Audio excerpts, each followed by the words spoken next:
Centers for Spiritual Living, of which we are a part as an organization, is doing a theme this year, and it's called Values-Based Spiritual Living.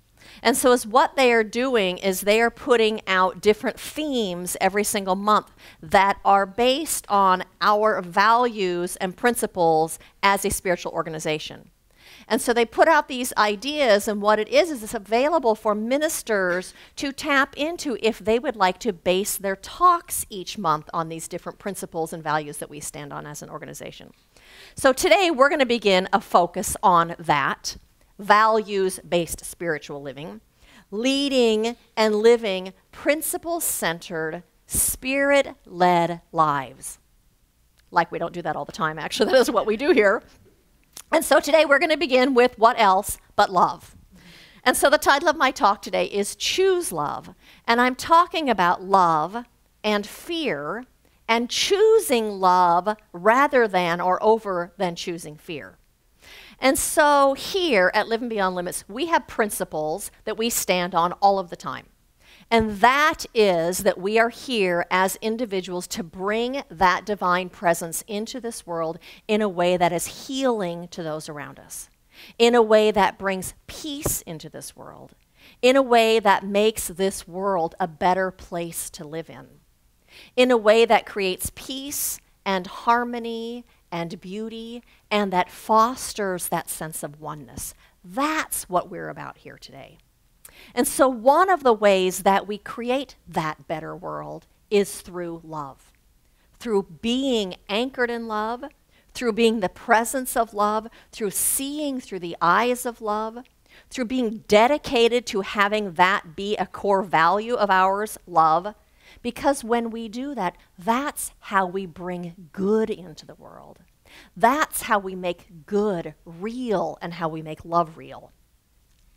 And so that shows up in a myriad of ways. It could show up as simply holding a door open for someone, or listening to someone who's having a hard time in their lives and just needs to talk, just being present with them.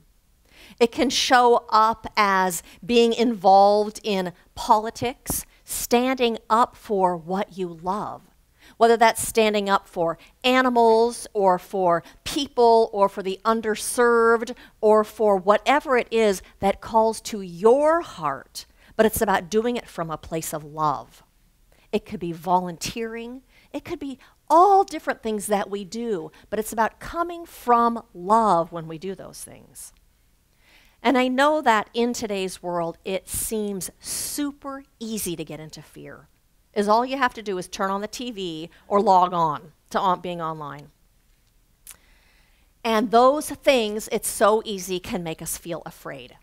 The threats of dams breaking open and the threat of nuclear war and perhaps a White House that is not in alignment with your own personal values.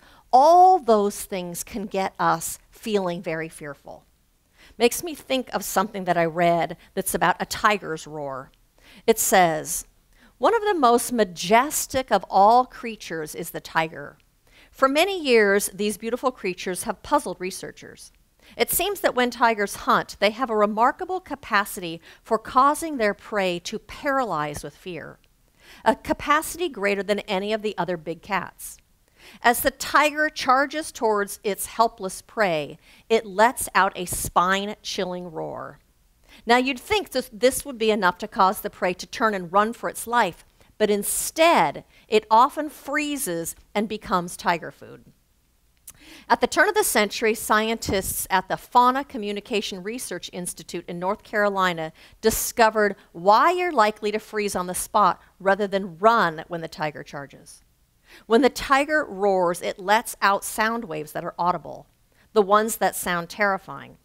It also lets out a frequency so low you can't hear it, but you can feel it. And so the tiger emerges from the undergrowth, flashing its colors. The sound of its roar and the impact of the unheard but felt sound waves combine to provide an all-out assault on your senses. The effect is that you are momentarily paralyzed. Even though there may be time to avoid the tiger, you are tricked into standing still long enough for the tiger to leap on you. Our fears operate in the same way. they paralyze us into activity, even when the real threat is not immediately upon us. It's so easy to get caught up in the fear of what might happen that we can become immobilized. Anwar Sadat said, "Fear is, I believe, a most effective tool in destroying the soul of an individual and the soul of a people." In our fear, we forget our spirit. In our fear, we forget our love. In our fear, oftentimes we forget our humanity. In our fear, we forget that we are connected to everyone and everything and the whole of things. In the book 365 Days of Richer Living by Ernest Holmes and Raymond Charles Barker, one of the two of them, or both of them, say this: "I realize that fear is not godlike, since it contradicts the divine presence, repudiates limitless love, and denies infinite good. Therefore, I know that fear is a lie, a fraud. It is neither person, place, nor thing. It is merely an impostor that I have believed in. I have entertained it so long that it seems as if it were really something. And it attempts to make me believe that 2 and 2 are 7, that the earth is flat, and that God is limited. Today, I repudiate all fear. I enter into conscious union with the Spirit. I accept the good as supreme, positive, and absolute." The only reason we get afraid is because we have forgotten that the allness of God is right where we are. The only reason that we get afraid is because we have forgotten that love and power and good and wholeness and enoughness are here right now where we are at every single moment. We have forgotten that we walk in that presence, that we walk with that presence, and that presence of the absolute infinite good of this universe lives within us, that it is at the center of our lives, at the center of every single moment that we live in. That's the only reason we get afraid. So when instead we act from love instead of fear, what we do is we place ourselves squarely in the center of that presence. We make ourselves available to that presence when we come from love, because we align ourselves with it, because we become like it. It's like taking 2 hoses that are the same size and placing them up end to end. When we are like that presence, then it flows into our lives. And then it fills our lives with love and with good and with peace and whatever it is that we are seeking. So then it can flow out from us and affect the people that are all around us. When we come from love, when we come from our spirit, fear cannot take root and take hold within us. Out of that conscious awareness that the allness of God is right here, fear cannot make home in us. That doesn't mean that you won't have passing fears. We will always have passing fears, but it can't take hold and set down roots and grow within us when we are centered in the truth that that omnipresence of Spirit is right where we are. And so let me give you an example of what that might look like. You all, if you've been here for any time, have heard me tell stories about my next door neighbor, Al, whose MO is to be a bully, and over the years has given me a hard time many, many times. And so what happens is, when he acts like that bully and does that, is he pushes my buttons. And then I get angry and I get defensive. But when I am anchored in knowing that that presence of the infinite, the source of all of my good, is right where I am, that it is at the center of my being, then I don't have to defend myself. then I don't have to fight against. It shifts my perspective.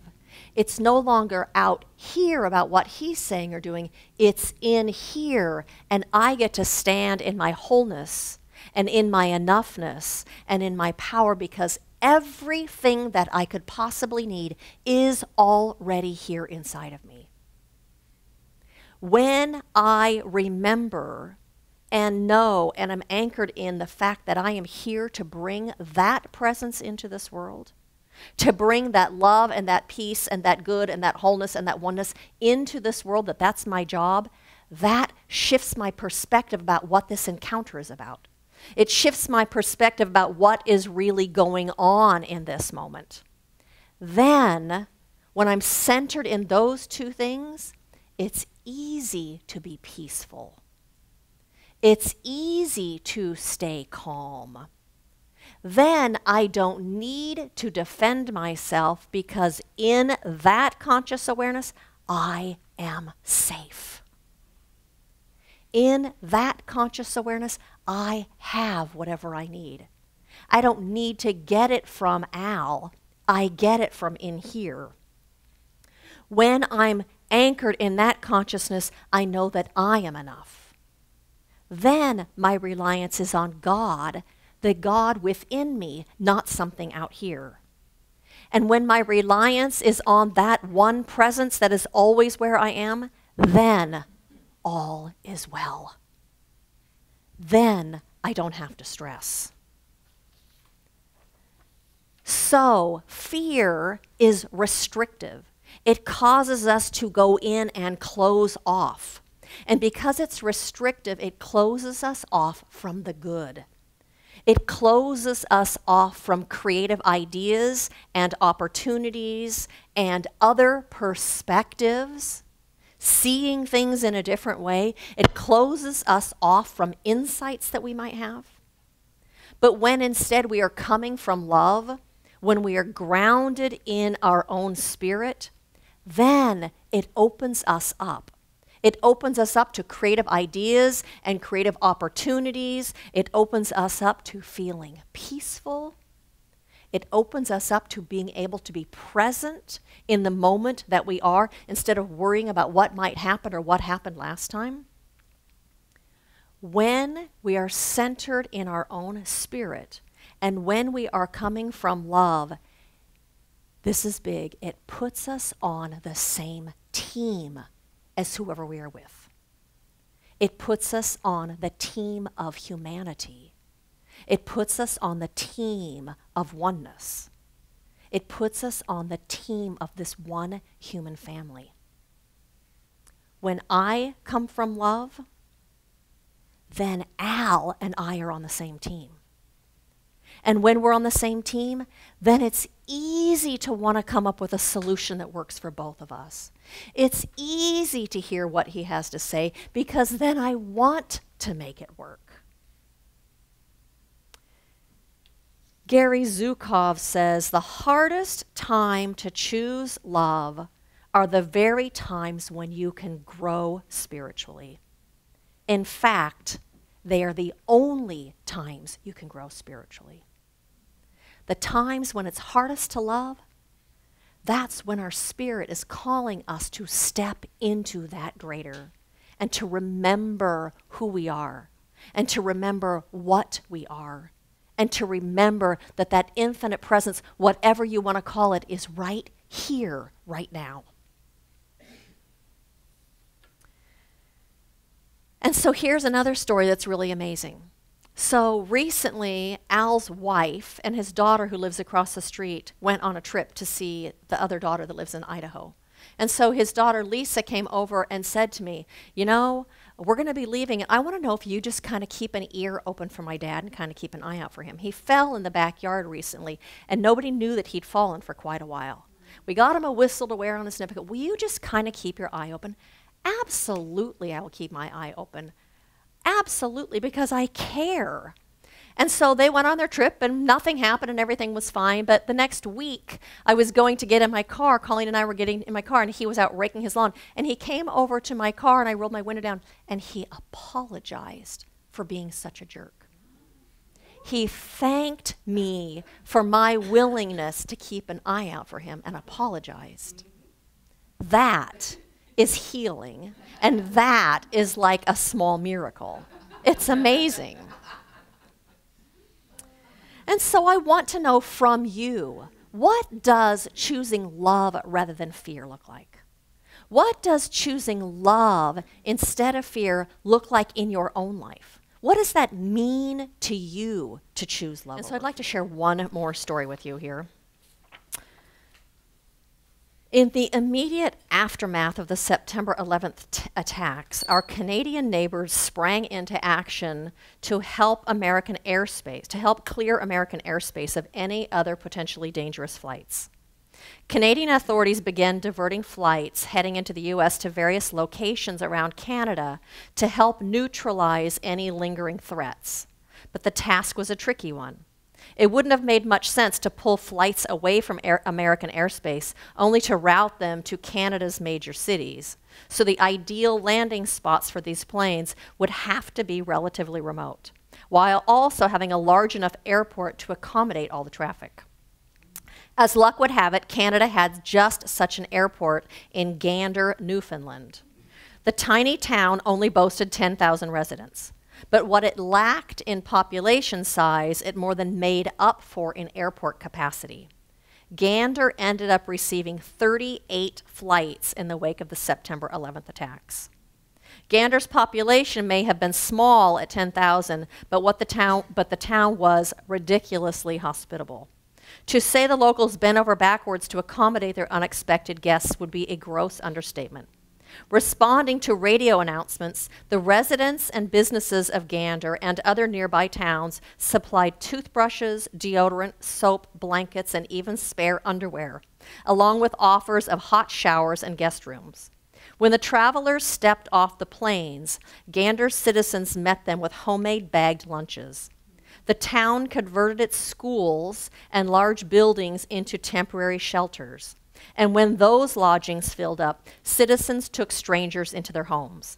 Medical personnel saw patients and filled prescriptions free of charge. All of the high school students had to volunteer taking care of the guests. They were given tokens to go to the local laundromat to wash their clothes since their luggage was still in the airport. Every single need was met for those unfortunate travelers. And get this, during the day, the passengers were taken on excursion trips. Some people went on boat cruises on the lakes and harbors. Some went to see the local forests. No organization with financial backing was behind this. This was a call to neighbors and friends to come help those in need. When the stranded passengers finally got to fly home a few days later, they couldn't believe how wonderful their Canadian hosts had been. One stewardess said, "When it came time for the passengers to fly back to Atlanta, it was like they had been on a cruise. Everybody knew everybody else by name. They were swapping stories of their stay." That's what happens when we come from love. We get put on the same team. Then we want everyone to win. Then we want the good for everyone because we're all in this together, same team, same family. As spiritual beings, we have a need to live in alignment with our spirit. We have a need to live in peace. We have a need to live with a sense of unity with our fellow human beings. And we have a need to live with a sense of assurance. When we are living from our spirit, when we are living from love, that's exactly where it takes us. And so my invitation to you is to choose love. And you see the sign we have up here? We have made signs for everybody. They are yard signs, and they have little wire holders for you to put in your front yard as a reminder and as a statement, and actually as a conversation starter with other people about choosing love. And so my invitation for you is to choose love, to be love, to let your actions be motivated by love and by the divine within you that is the essential nature of who you are. And you know what? In order to do that, it takes practice. And it takes spiritual practice. It takes meditating, and it takes being contemplative to discover that presence in you, because then it's easy to come from there. Ernest Holmes says, "The suggestion of a limitation, fear, and doubt cannot find entrance to that mental home where God is enthroned as the supreme guest." When God lives so actively inside of us and we are so aware of that presence and so open to it, there is no room for fear to take hold. And the second invitation for you is to know that you are on a soul journey. That's what you're here for. You're on a soul journey. And this, everything that shows up that seems a little bit scary, that calls for love, is a part of that journey that you are on, that you've come here to be and to live. And when you feel fear, because undoubtedly it's going to come up, tell that fear you are a lie and a fraud because you deny the divine presence that is right here. You are a lie and a fraud. The divine presence is right here. That fear does not have reality. It's not based in reality. That presence is always right where you are, guiding you and leading you and giving you the ideas that you need and supplying you with what you need. It is always unfolding as good in your life and through you. And as a result of remembering that you are anchored in this presence and that you are here to bring that into the world, you will absolutely be living with greater peace. Absolutely be living with a greater sense of ease. You will be participating in your own evolution and creating a world that works for everyone. And so I thank you for walking this path, and I bless every single one of you on this path of awakening and of giving way to your greatest yet to be and giving way to love. Thank you and blessings.